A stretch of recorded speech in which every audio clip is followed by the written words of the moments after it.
तरी मराठ्याच्या पोरण मी आम्ही दोघांनी कायदा बहिणीला अर्ध्या महाराष्ट्राला मिळत लागणार काय चाललं यावं लेवलं तो कुणाकडे घेऊन पळत यार याला काय म्हणतो मला आताच मीडियावाल्यांनी विचारलं आंतरवाली म्हणले की कुणाकडे जे घेऊन जातोय तज्ञाकडे म्हणतोय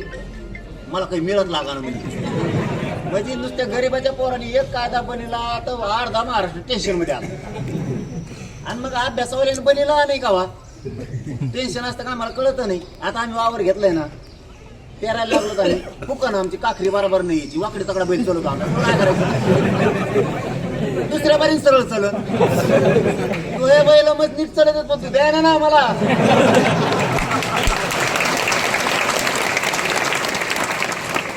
मग आम्ही चूक झाली तरी आम्ही आमची दुरुस्त करू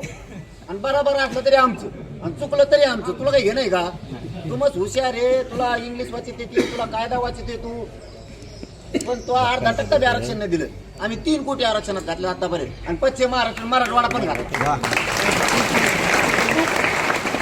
होत असते नाही असं नाही तुमच्याकडून होईल माझ्याकडून होईल का दगड घालतात मोठा एकामेकाच्या तू हुशार आहे काही कामाचा नाही आमचा पण तू श्रीमंत तू येशीत वाढल्याला तो खानदान आम्ही सगळं बघितलं तोय पाहुणे तो माऊस भाऊ माझी मंत्री आहे एक जण गृहमंत्र्याचा पाहुणा आहे माझी तुमचे खानदान पुरे येशीत वाढलेले आम्ही गळक्या पत्र्यात वाढलेले लोक आहेत पडलेल्या घरात वाढलेले आहेत आम्ही आमचं घेतो आम्ही आमच्या समाजाला देतो तू टेन्शन घेऊ नको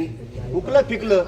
तर आता आंदोलन करायची गरज नाही उपोषण करायची गरज नाही यांना भाजी नाही द्यायचं पाला नाही द्यायचा दूध नाही द्यायचं मुंबईत तिथंच वाळू खामाना खचायचं नाही महाराज एकदाच लढले का छत्रपती शिवराय वारंवार लढलं स्वराज्य झालं अरे आपण 2 वर्षात किती घातलंय आरक्षणात हे स्वाभिमान ठेवायचं त्याने सांगितलं का आपलं लगेच अयो काय भुकलं काय रे भुकलं तिथंच बोली करून घेतली मी जर चुकलं तर सुधारित जार काढावं लागलं ते म्हणले हो